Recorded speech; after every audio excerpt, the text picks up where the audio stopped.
திருமகள் TV பல்சுவைகள் படைக்கும் பாசறை.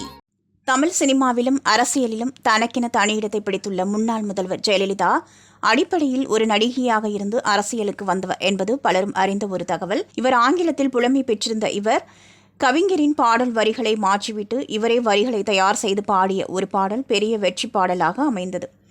கடந்த 1973ஆம் ஆண்டு முக்தா ஸ்ரீனிவாசன் இயக்கத்தில் வெளியான படம் சூரியகாந்தி. முத்துராமன், ஜெயலலிதா, மனோரமா உள்ளிட்ட பலர் நடித்திருந்த இந்த படத்திற்கு MS விஸ்வநாதன் இசையமைத்திருந்தார். தமிழக அரசின் சிறந்த படத்திற்காக விருதை வென்ற சூரியகாந்தி படத்திற்காக ஜெயலலிதா சிறந்த நடிகைக்கான விருதை வென்றிருந்தார். முத்துராமன் தனது மனைவி ஜெயலலிதா தன்னை விட அதிகமாக சம்பாதிக்கிறார் என்பதால் அவர் மீது எப்போதும் ஒரு பொறாமை குணத்துடன் இருக்கிறார். இந்த நேரத்தில் சிறந்த தம்பதிக்கான போட்டியில் இவர்களுக்கு முதல் பரிசு கிடைத்து விடுகிறது. அப்போது நீங்கள் இருவரும் எங்கள் முன் ஒரு பாடல் பாட வேண்டும் என்று முத்துராமன், ஜெயலலிதா இருவருக்கும் கேட்டுக்கொள்ளப்படுகிறது.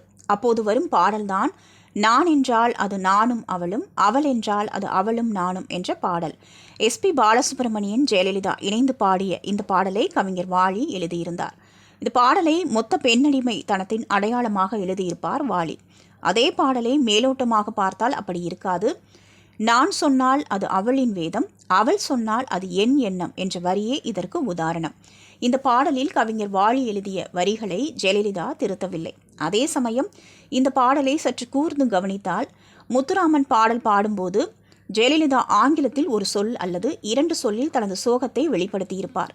இந்த ஆங்கில வரிகளை எழுதியவர் எழுத்தாளர் ரேண்டர் ரவி. ஜெயலலிதாவின் நெருங்கிய உறவினரான இவர் பாடல் வரிகளை எழுதி அனுப்புகிறார். அதன் பிறகு ரெக்கார்டிங் தியேட்டருக்கு வரும் ஜெயலலிதா பாடல் வரிகளை பார்த்துவிட்டு வரிகள் எல்லாம் நீளமாக இருக்கு என்று இதை வேண்டாம் என்று சொல்லிவிடுகிறார். அவளே சலிப்பில் மற்றும் கோபத்தில் இருக்கிறாள், அவள் எப்படி நீளமாக வரிகளை பாடுவாள், ஒரு சொல் அல்லது 2 சொல்லில் பாடலாம் என்று உரிமையுடன் சொல்கிறார். அதன் பிறகு அந்த பாடலில் சோகத்துடன் ஜெயலலிதாவே வரிகளை எழுதி பாடுகிறார்.